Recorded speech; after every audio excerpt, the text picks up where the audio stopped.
With your permission, I rise to lay on the table a copy each of the following papers, Hindi and English versions, under Article 281 of the Constitution, Report for 2026 to 2031, Volume 1, Main Report of the 16th Finance Commission. 2. Report for 2026-2031, Volume 2, Annexures of the 16th Finance Commission. Number 3, explanatory memorandum as to the action taken on the recommendations contained in the above report. Item number 2, माननीय वित्त मंत्री Nirmala Sitharaman ji.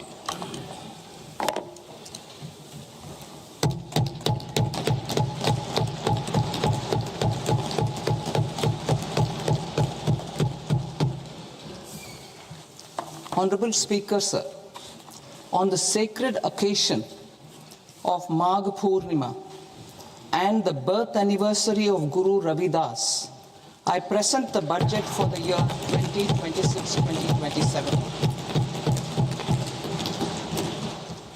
Since we assumed office 12 years ago, India's economic trajectory has been marked by stability, fiscal discipline, sustained growth, and moderate inflation. This is the result of conscious choices we have made, even in times heightened uncertainty and disruption. Our government, led by Honorable Prime Minister Modi, has decisively and consistently chosen action over ambivalence, reform over rhetoric, and people over populism. We have pursued far-reaching structural reforms, fiscal prudence and monetary stability, whilst maintaining a strong thrust on public investment.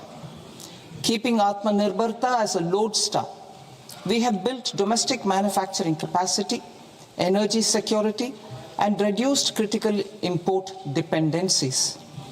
Simultaneously, we have ensured that citizens benefit from every action of the government, undertaking reforms to support employment generation, agricultural productivity, household purchasing power, and universal services to people. These measures have delivered a high growth rate of around 7% and helped us make substantial strides in poverty reduction and improvement in the lives of our people. Today, we face an external environment in which trade and multilateralism are imperiled and access to resources and supply chains are disrupted. New technologies are transforming production systems while sharply increasing demands on water, energy, and critical minerals. India will continue to take confident steps towards Vikasit Bharat, balancing ambition with inclusion. As a growing economy with expanding trade and capital needs, India must also remain deeply integrated with global markets, exporting more and attracting stable long-term investment. As I begin Part A, I want to express my gratitude to the people for standing firmly with us as we forge our way together towards becoming one of the largest economies of the world.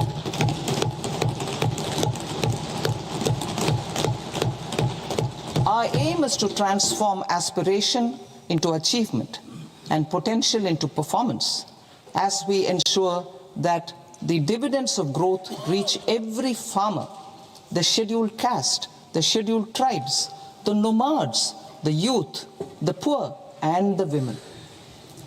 In Vikasit Bharat Young Leaders Dialogue 2026, several innovative ideas were shared with our Prime Minister, which have inspired many of the proposals, making this a unique Yuva Shakti-driven budget. Our government's sankalp is to focus on our poor, underprivileged, and the disadvantaged.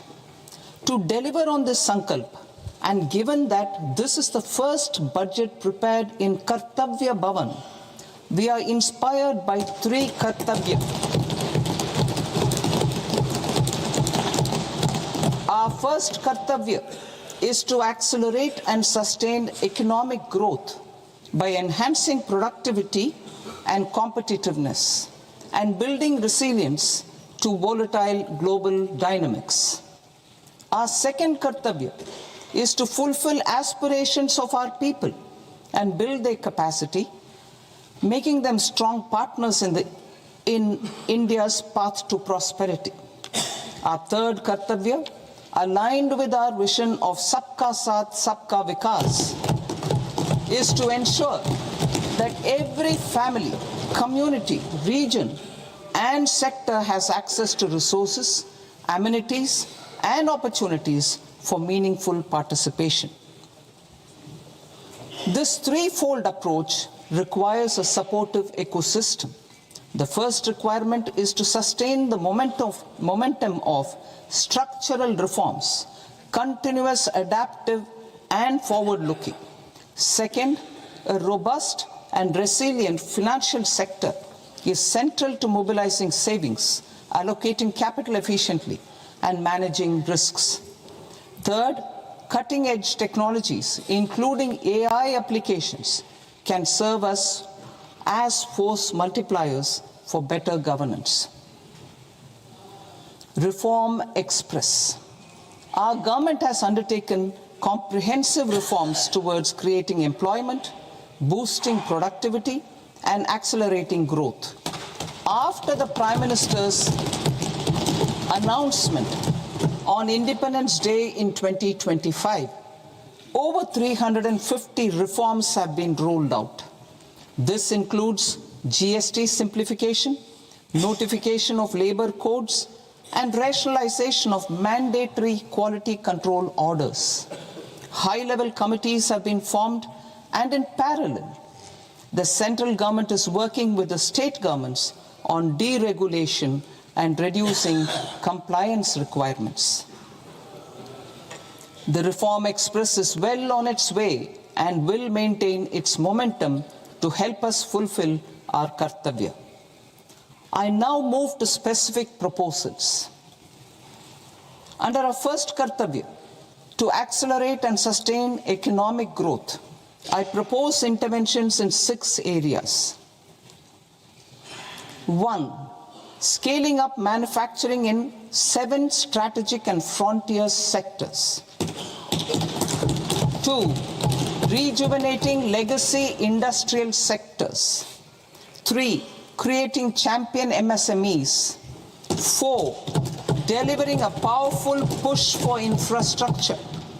5. Ensuring long-term security and stability. And 6. Developing city economic regions. Scaling up of manufacturing in 7 strategic and frontier sectors. Biopharma Shakti, meaning biopharma strategy for health advancement through knowledge, technology, and innovation. India's disease burden is observed to be shifting towards non-communicable diseases like diabetes, cancer, and autoimmune disorders. Biologic medicines are key to longevity and quality of life at affordable costs. To develop India as a global biopharma manufacturing hub,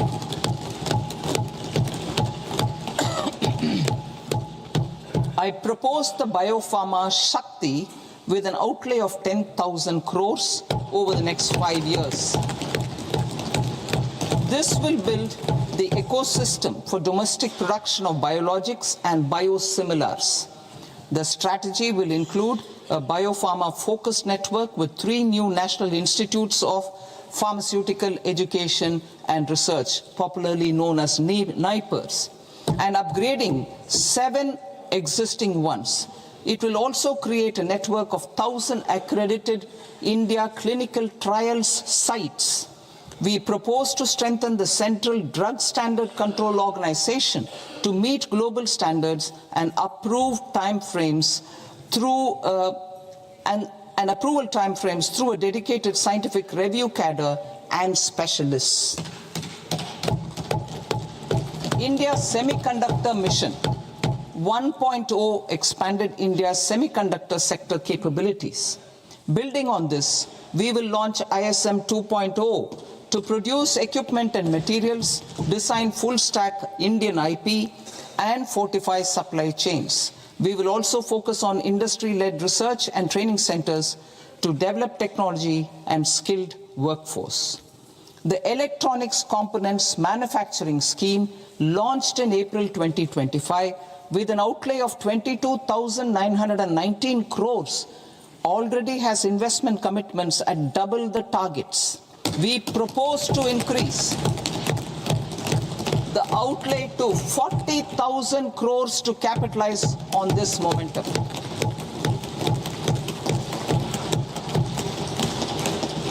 A scheme for rare earth permanent magnets was launched in 2025 November. We now propose to support the mineral-rich states of Odisha, Kerala, Andhra Pradesh, and Tamil Nadu to establish dedicated rare earth corridors to promote mining, processing, research, and manufacturing. To enhance domestic chemical production and reduce import dependency, we will launch a scheme to support states in establishing 3 dedicated chemical parks through challenge route on a cluster-based plug-and-play model. Strong capital goods.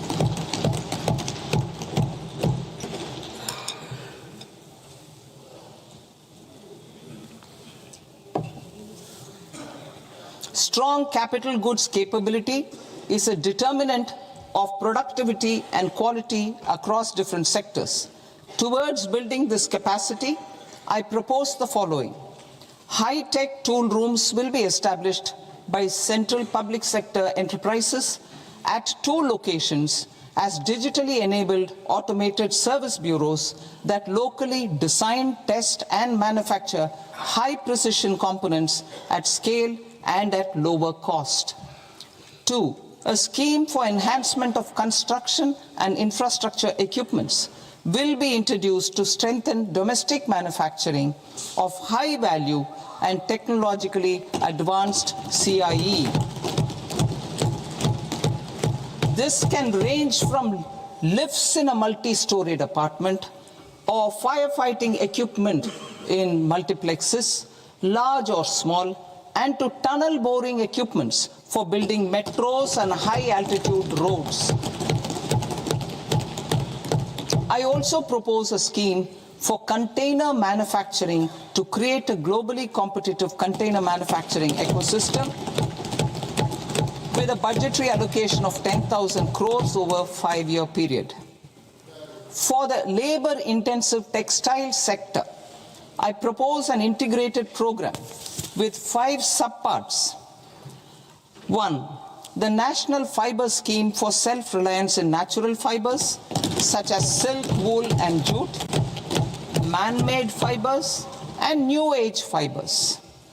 Textile expansion and employment scheme to modernize traditional clusters with capital support for machinery, technology upgradation, and common testing and certification centers.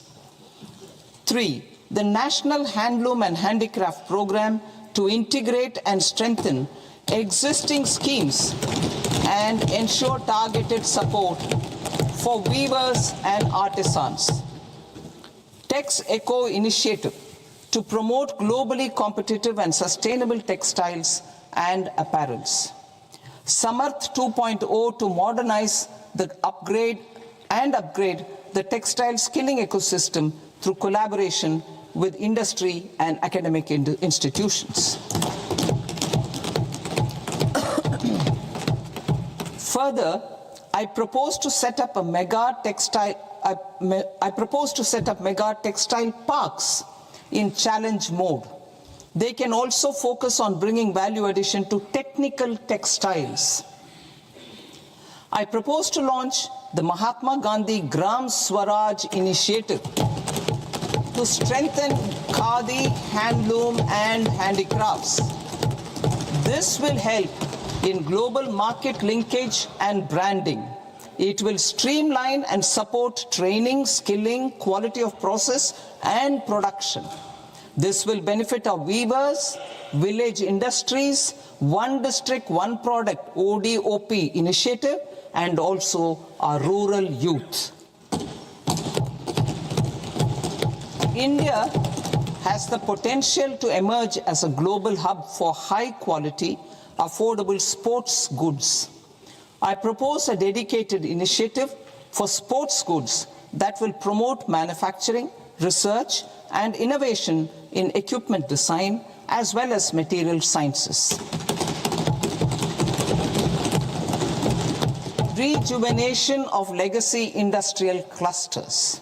I propose to introduce a scheme to revive 200 legacy industrial clusters to improve their cost competitiveness and efficiency through infrastructure and technology upgradation.